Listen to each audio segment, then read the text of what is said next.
Hi guys, Primal Chaos here. Welcome to the channel. And you know what? Every time I do a song by Dimash or Lara or whatever, I end up falling down this rabbit hole of recommendations and things like that. And look, it's all culminating in this particular one, as you've read by the title of the video. This is going to be a real interesting one for me. I'm a fan of Dimash. I've been a longer fan of Lara Fabian. Now I'm aware of their interesting relationship together. This one's going to be culminating in this performance, or it's all going to culminate in this performance, I should say.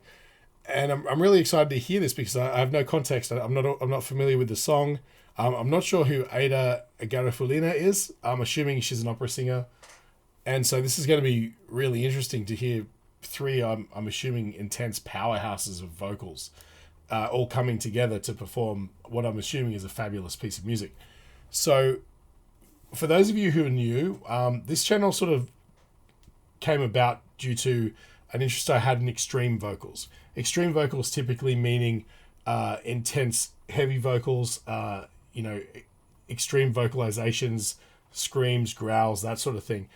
And it's sort of kind of evolved and changed over time to include a few other areas. I've done a few instrumental songs, for example, but the classical singing, particularly in the case of people like Dimash or Lara, I consider to be extreme vocals because it's the extreme of the genre as far as their proficiency and their amazing ability to emote and things like that. So I still include these. So I'm not coming from much of a classical background.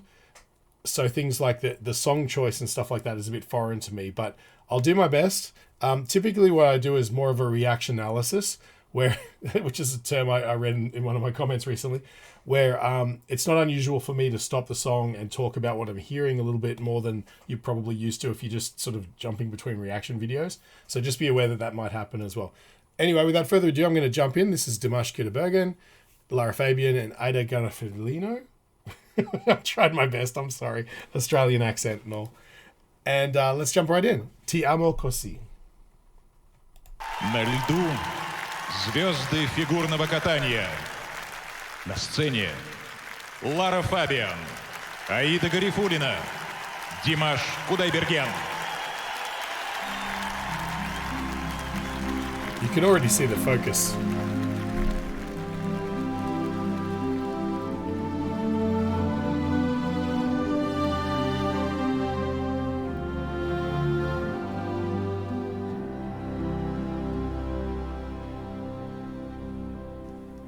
Prendo ti te desiderio di me limpido libero il più forte. Prendi di me vocazione per te e la fia senza Dio. Le distanze ormai sono sciolte, sai, nell'amor.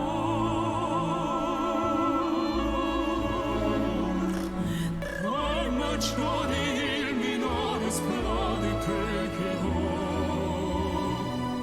Fino all'ultimo respiro io ti cercherò.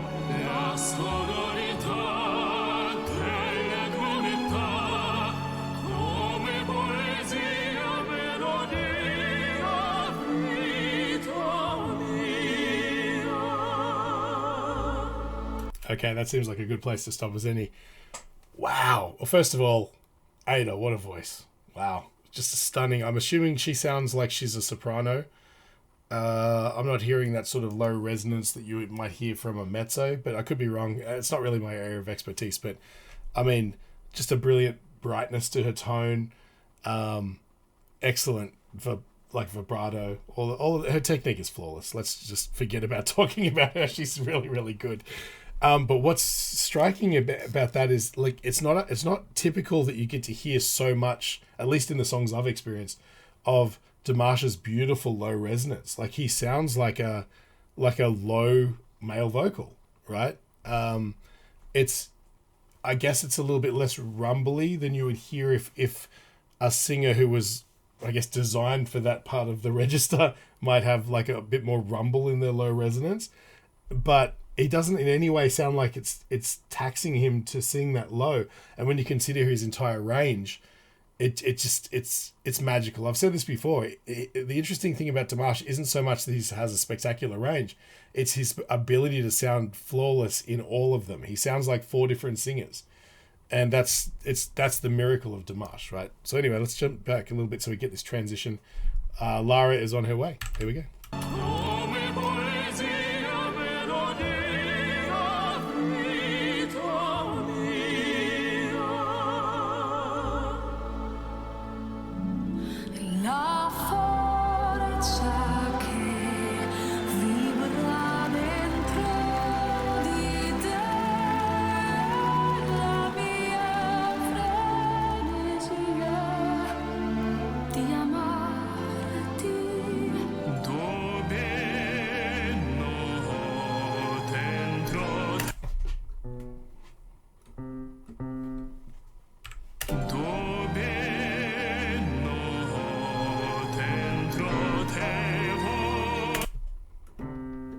Wow, it's a C. It's interesting.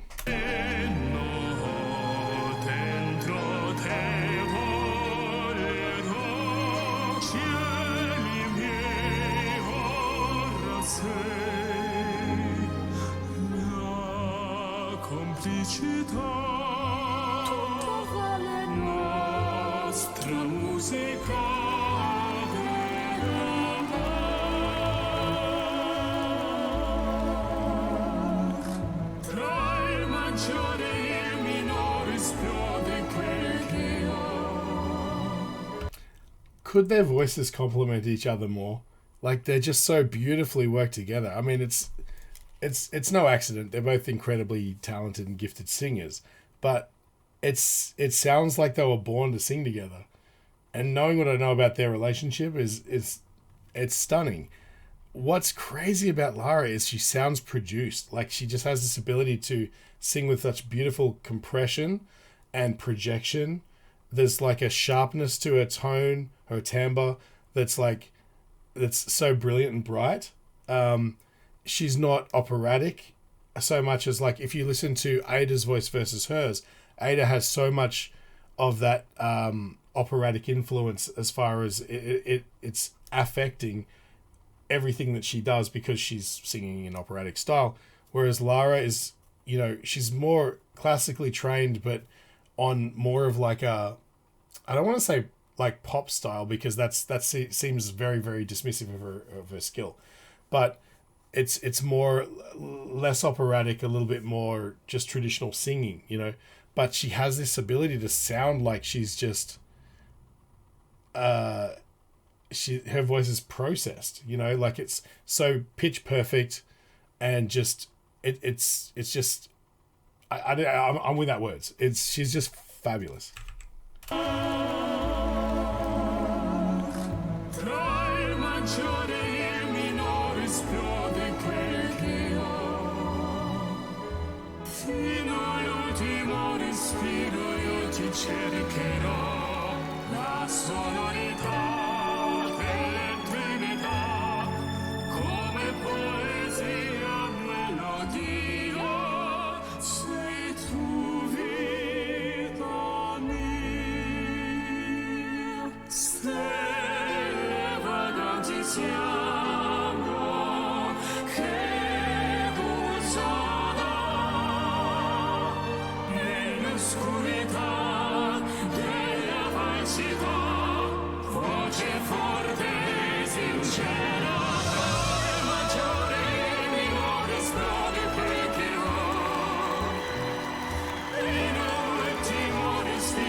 The hair on the back of my neck. Goosebumps. Wow. Wow. Okay. Stick around after the break and I'll give you my full summary. Hey guys, this video is made possible by Enchroma. 1 in 6 guys and 1 in 200 women are colorblind, and if that happens to be you, there's something you can do about it. Click the link in the description, it'll take you to Enchroma's website where you can get a free eye test. And while you're there, maybe pick up some corrective lenses. They've got styles to suit everybody and a 60-day money-back guarantee, so you got really nothing to lose. And while you're there, use the code CHAOS in checkout to get 10% off. Tell them Primal Chaos sent you. Wow, what a performance. Okay, I'm going to start by saying that the composition, as marvelous as it is, it's not typically what I sort of gravitate towards. It's a little bit too celebratory, I guess. It's kind of a little bit... It's the kind of thing you'd expect to hear at like the opening of an Olympics or something like that. And as wonderfully composed and as beautifully brilliant as it is, it's not typically something that sort of grabs me specifically. However, that doesn't mean that I'm not capable of understanding the absolute beauty of it as performed by this orchestra with these 3 people. It is absolutely marvelous. First of all, props to the orchestra and the choir. They sounded amazing. There's so much like parts of that where these beautiful voices are just elevated by this beautiful bed of sound.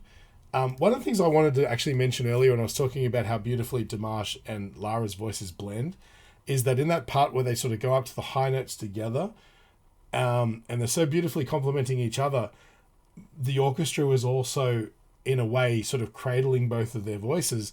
And it was interesting because at that point, both of their voices sounded like instruments in the ensemble, which is fantastic. And again, like having towards the end during the crescendo, using Aida's beautiful soprano sort of dramatic high notes to sort of, take Dimash's beautiful lows, Lara's beautiful mids, and Aida's intense high notes. It just produces a beautiful sound all up in just a brilliant chord. That was something I noticed that really stood out to me, is that how beautifully all 3 of these voices work together in this particular composition. And this is like this flies in the face of anybody who thinks of Dimash as kind of like more of a technician and a show off. I don't think there was a high note in this. It was literally just displaying his insane lower register, and he allowed the women to flourish in their respective registers. And whereas, somebody who was of lower character might take this as an opportunity to sing all over the top of everyone else. Mariah and Whitney. Just saying. There's something to this that shows beautiful restraint, service of the material, and just amazing character of these 3 artists as performers. Wow. Yeah, that's a showstopper for sure. And like, as I said, it's not particularly my cup of tea. I felt it, I felt it in a very dramatic way. And also, the beauty of, I can't help but feel like what it must have been like to witness that in person in the crowd with the beautiful ice skaters. There's nothing that really represents what an actual orchestra sounds in situ when you're there in the room and you can feel a beautifully acoustically treated space resonating with the sound of the strings and, hearing the bombastic nature of the percussion and everything like that and just feeling it in your bones. And then to have these beautiful wizards of vocalizations just, taking that material and elevating it to an even higher level, it must be just mind-blowing. There mustn't be many experiences in the world like it. And I guess that's why back in the old days, opera was entertainment for the wealthy, right? It was like, you can't get this experience anywhere else. And it's like aristocracy and all that. Eventually it sort of came down and it became a thing of the people, but originally it was reserved for the upperclassmen, if that makes sense, or the upper class. And nowadays we can just shoot it in 4K and send it out onto YouTube, which is absolutely brilliant. And I hope someone somewhere who may be in an environment that doesn't really allow for, influence by things of classical nature might stumble upon this, and it might change them and move them in a direction they never would have been. You know, what a fantastic song. What a fantastic experience watching it. I got to say thank you to everybody who suggested this one, and who suggested anything by any of these artists. I'd love to hear more of Aida Garifulina, because she is obviously, like, as much as I'm not familiar with her, that's not a slight on her at all. I'm not familiar with many things in this area of the music scene, right? So I'd love to hear what else she's capable of, particularly in live situations like this, because she wouldn't be standing on that stage unless she's one of the greats. Let's put it that way. So anyway, that's about all I've got to say on this one, other than the fact that it definitely moved me, and I'd love to see more. So thanks again, guys. If you feel like I've brightened your day at all with my reaction, the best way to support the channel is to just buy me a coffee. There's a link in the description to a PayPal donate button. And, you know, if you're not interested in doing that, that's fine. Just maybe share, like, subscribe, whatever. Hit the bell. That's always really good to see more and more people becoming engaged in the conversation beneath all of the videos. And that's pretty much it, guys. Thanks again. Send me your comments. Tell me how you felt about this one. I'd love to hear, the first time you watch this, I'd love to hear about what you guys think about this performance. And yeah, that's about it. Thank you so much, and I'll catch you on the next one.